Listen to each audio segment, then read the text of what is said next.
Bonjour et bienvenue sur une nouvelle vidéo concernant DaVinci Resolve. La dernière fois, on a vu comment installer DaVinci Resolve et le faire commiter avec différentes versions, et j'ai fait un petit addendum là-dessus. Aujourd'hui, on va démarrer DaVinci Resolve. Je vais plutôt démarrer la version gratuite, comme vous voyez, plutôt que la version studio payante, parce que peut-être que vous n'avez pas l'argent pour l'acheter, peut-être que vous n'avez pas non plus l'utilité. Bref, on va faire ça la version gratuite, et on va démarrer DaVinci Resolve. Oups, excusez-moi. Je me suis trompé. Ça, ce sont mes projets perso particuliers, donc on va pas faire ça. Je reviens, bougez pas. Comme vous l'avez vu, j'ai lancé un petit script. Je vous expliquerai ça un petit peu plus tard. On revient sur l'installation basique de DaVinci Resolve. Moi, je le mets en français. Vous le mettez comme vous voulez. Encore une fois, il n'y a pas de bonne méthode. La bonne méthode, c'est celle que vous convient. Moi, je l'aime bien en français. Si vous préférez en anglais parce qu'il y a des tutos en anglais, mettez-le en anglais. Faites comme vous le sentez, c'est le mieux. On va faire une configuration rapide plutôt que de l'ignorer. Donc, on fait la configuration rapide. Ici, bon, j'ai bien le système d'exploitation. Ici, ça c'est OK. Dans la dernière vidéo, si vous l'avez vu, c'était plutôt en orange parce que j'étais sur une machine virtuelle. On continue. Je vais passer en 4K parce que pourquoi pas. Ici, il va me proposer mon répertoire pour les vidéos. Je vais plutôt utiliser un disque particulier.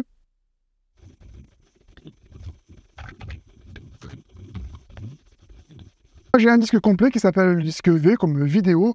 Et c'est sur ce disque-là où j'ai toutes mes vidéos et pas ailleurs. Vous faites comme vous le sentez. Si vous avez qu'un seul disque dur, ce sont là où sont vos vidéos.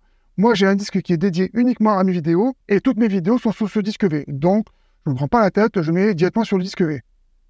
Alors, je l'ai dit dans la dernière vidéo, mais je me répète, ce n'est pas grave. Ça, ce sont des dispositions clavier pour avoir des préférences qui ressemblent à un logiciel que vous connaissez déjà.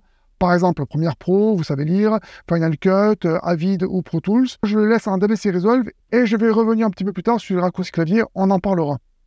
On le lance. Et voilà, DaVinci Resolve a démarré. Comme vous le voyez, il y a une mise à jour à faire. Il me demande si je veux le faire. Je ne fais pas la mise à jour. Ce que je fais, c'est que je vais dans Préférences, ici, dans Général, rechercher automatiquement les mises à jour. Et bien ça, je le désactive de base. Je n'aime pas ce qui me le demande et je ferai faire moi les mises à jour à la demande, comme j'ai déjà mis dans cette vidéo-là. Et c'est moi qui fais mes tests et qui fais mes mises à jour quand moi je le veux. Vous faites comme vous voulez, il n'y a pas de meilleure méthode l'une que l'autre. Rapidement, dans les préférences, j'ai été rapide, excusez-moi. Ici, on a la mémoire et le GPU, on s'en fiche un petit peu. L'espace de stockage, là, c'est mon disque V, mais vous pouvez rajouter, vous, des disques de stockage si vous avez des vidéos un petit peu ailleurs. Les options de décodage, pour l'instant, on ne va pas les toucher, on s'en fiche. Les options aux sorties audio, on ne va pas toucher non plus. Les plugins audio et vidéo, on ne va pas les toucher. Moi, ici, j'ai 2 plugins installés. Vous en avez peut-être aucun, et c'est pas grave, on y reviendra. Le panneau de contrôle aussi, pareil, on y reviendra plus tard. L'angle général, donc, j'ai désactivé la mise à jour.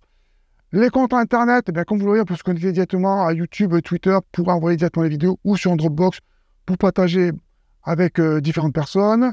Les options avancées, il n'y a pas grand-chose d'intéressant. La partie utilisateur, l'interface, pour l'instant, on ne touche rien. On laisse tel quel.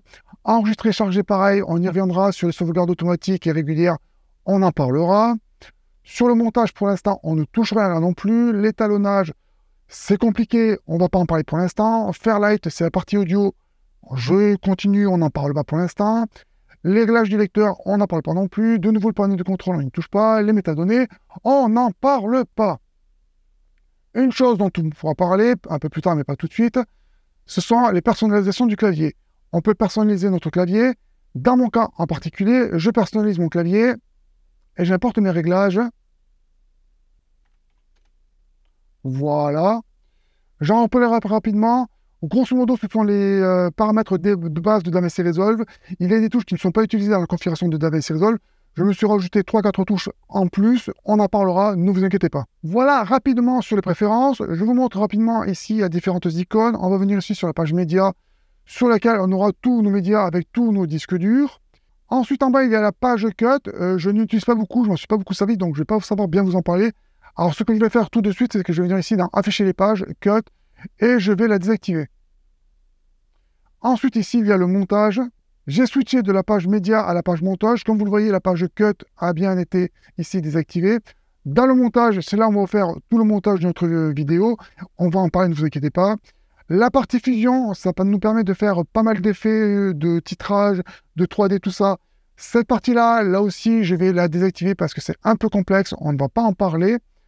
La partie étalonnage, Comme vous le voyez ici, la partie fusion a bien été désactivée ici. La partie étalonnage, là, on va pouvoir régler la couleur de nos couleurs et tout ça.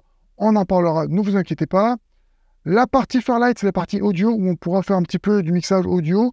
Et puis la partie exportation, c'est là où on va faire le rendu de notre vidéo avec les différents paramètres. Ici, on peut l'exporter directement avec des paramètres prédéfinis pour YouTube, avec des paramètres prédéfinis pour Vimeo, pour Twitter, etc.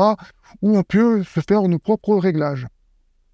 C'était un tour hyper rapide, hyper rushé de DaVinci Resolve. On va en reparler. Ne vous inquiétez pas. Pensez à vous abonner, activez la cloche et n'oubliez pas, quand une idée est bonne, elle appartient à tout le monde. Au revoir!